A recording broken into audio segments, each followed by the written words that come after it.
Good morning, Tegi Primary School. Mr. Sherhan here. Today is my turn for Teachers Read 2, and I would like to share with all of you a book that I just read, a Malay book to be exact, called Ekspedisi Nabil Nabilah 2.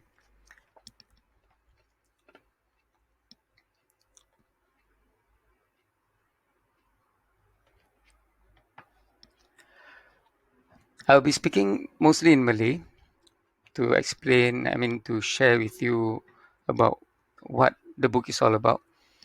And I will also explain some of the things in English, and there will be some captions in English for the benefit of those who do not speak the language. Cikgu akan berbahasa Melayu kini untuk murid-murid cikgu. Cikgu akan menceritakan tentang buku yang telah cikgu baca yang bertajuk Ekspedisi Nabil Nabilah 2. Buku ini adalah buku kompilasi, mempunyai 2 edisi, dan buku yang dikongsi oleh cikgu pada hari ini adalah buku yang edisi kedua. Buku ini telah ditulis oleh sekumpulan guru-guru bahasa Melayu dari seluruh Singapura dan juga telah dicetak oleh pihak Kementerian Pelajaran. Watak-watak utama dalam kompilasi buku ini adalah sepasang adik-beradik kembar, Nabil dan Nabilah.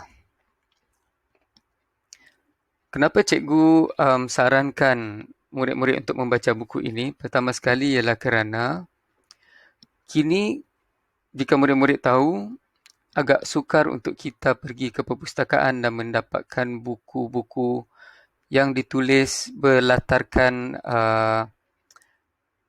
isu-isu tempatan. Dan buku Nabil Nabilah ini dapat menunjukkan, latar-latar buku ini adalah berdasarkan tempat-tempat di Singapura, kisah-kisah silam Singapura dan juga hal ehwal semasa yang begitu dekat di hati murid-murid sekalian. Dia juga mempunyai, jika anda lihat pada buku ini, ia mempunyai banyak nilai-nilai dan juga cerita-cerita yang dapat memupuk nilai moral dan juga mengajar anda semua tentang asal-usul dan juga tokoh-tokoh yang terkenal Singapura. Cerita yang telah menarik perhatian cikgu dalam edisi kedua ini adalah sebuah cerita yang bertajuk Hati-Hati di Ruang Siber. Ditulis oleh Cikgu Arita Haryanti Serul. Cikgu akan terus menjurus ke konflik pertama dalam buku ini. Cikgu akan bacakan sedikit bahagian itu. Nabil, kedengaran suara cemas kawannya. Rian, kenapa tergesa-gesa ini? Tanya Nabil. Rian menjelaskan bahawa gambar Nabil dimuat naik oleh seseorang yang tidak dikenali di ruang Instagroup. Identiti orang itu tidak dikenali kerana dia menggunakan nama samaran. Bukan itu sahaja, orang yang memuat naikkan gambar awak juga telah menghina awak dengan kata-kata kesat sebagai caption. Tambah Rian lagi.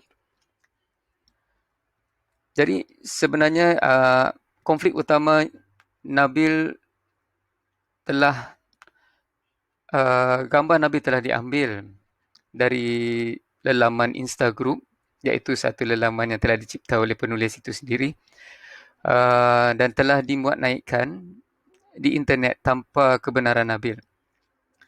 Jadi kawan rapatnya Rian telah melihat gambar itu lalu memberitahu Nabil tentang apa yang berlaku. Itu konflik pertama. Jadi Nabil agak terkesan dengan apa yang telah berlaku.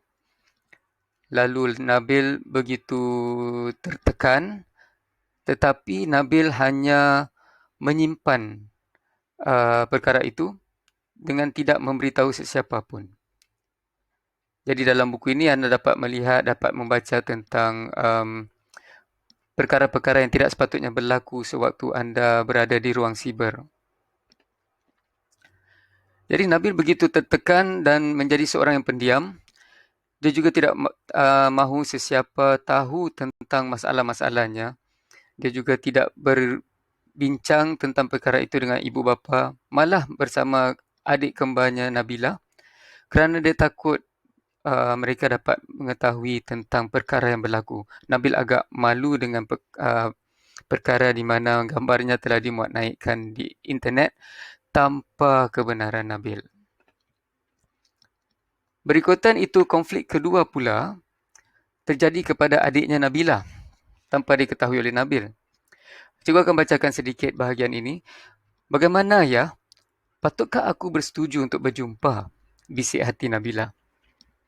Nabila di dalam dilema. Kawan yang baru dikenali di ruang siber Friendsbook mahu berjumpa.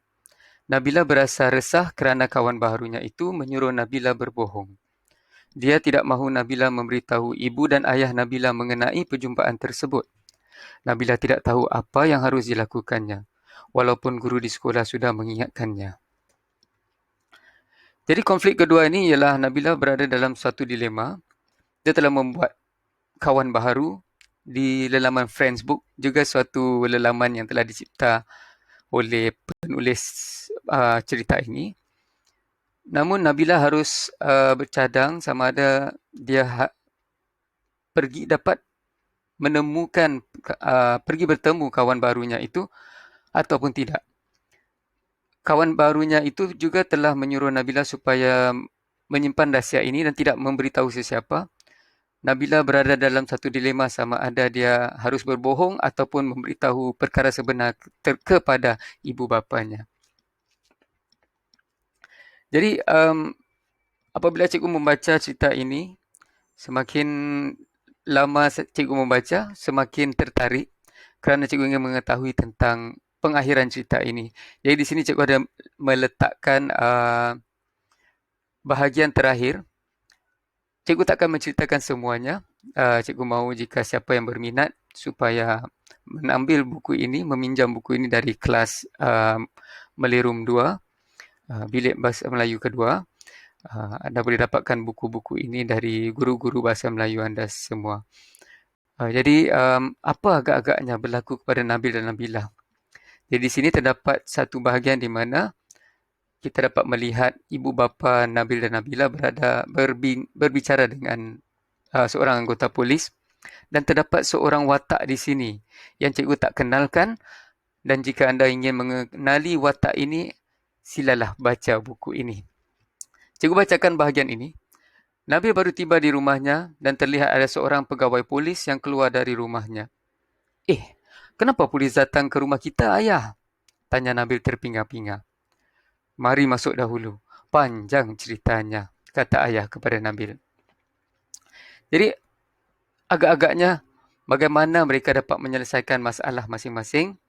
Pinjamlah buku ini dan bacalah kisah Nabil Nabilah ini, dan untuk mengetahui apa yang berlaku pada pengakhiran cerita. Jadi cikgu juga ingin mengetengahkan tujuan utama penulisan-penulisan di sini, dan untuk kali ini bahagian cerita Nabil Nabilah, bahagian ekspedisi Nabil Nabilah ini. Cerita Hati-Hati di Ruang Siber ini sebenarnya ingin mengetengahkan isu kesejahteraan siber. Anda perlu berhati-hati sewaktu berada di ruang siber dengan adanya perkara-perkara yang tak diingini yang sering berlaku kepada murid-murid seperti anda. Dan juga anda perlu memberitahu ibu bapa tentang apa saja masalah yang telah dialami sewaktu anda berada di lelaman internet, berada di lelaman-lelaman seperti Facebook, Instagram, malah juga TikTok. Jika anda mempunyai masalah, jangan malu, jangan takut untuk berkongsi dengan ibu bapa kerana mereka lah yang dapat bantu anda keluar daripada perkara-perkara yang tak diingini. Satu lagi perkara yang menarik perhatian cikgu apabila membaca buku ini adalah terdapat banyak perkataan-perkataan baharu yang dapat dipelajari, dan di bahagian belakang setiap cerita itu terdapat glossary di mana mereka menunjukkan perkataan-perkataan yang telah dibolkan. Uh, Seperti dalam cerita ini terdapat beberapa perkataan yang baharu yang boleh anda gunakan di dalam penulisan karangan. Terdapat juga trivia-trivia yang menarik pada akhir setiap cerita, dan juga ada saranan aktiviti bersama keluarga. Mereka ada menyarankan beberapa aplikasi-aplikasi yang boleh anda cuba di laman web dan dapat melakukannya bersama ibu bapa. Cikgu memberi buku ini dan juga bahagian cerita-cerita yang cikgu baca dalam buku ini 5 bintang. Terdapat banyak nilai-nilai moral dan nilai-nilai yang dapat dipelajari. Dalam cerita yang cikgu baca ni menunjukkan betapa bahayanya jika anda berada di internet tanpa pengawasan dari ibu bapa dan juga orang dewasa. Dan juga cerita yang cikgu baca ini agak unik kerana konfliknya selalunya apabila kita membaca cerita, konfliknya cuma pada satu watak sahaja. Tapi cerita ini mengandungi konflik yang berlaku secara serentak kepada kedua-dua watak Nabil dan Nabilah. Jadi di sini cikgu ingin mengingatkan lagi pada murid-murid, jika anda sentiasa berada di laman internet, hati-hati dan berwaspadalah. Terima kasih banyak-banyak, and thank you to the rest of the pupils for trying to understand what I'm trying to convey to my Malay pupils, and I hope you get a thing or two from my presentation. May you have a good day. Thank you.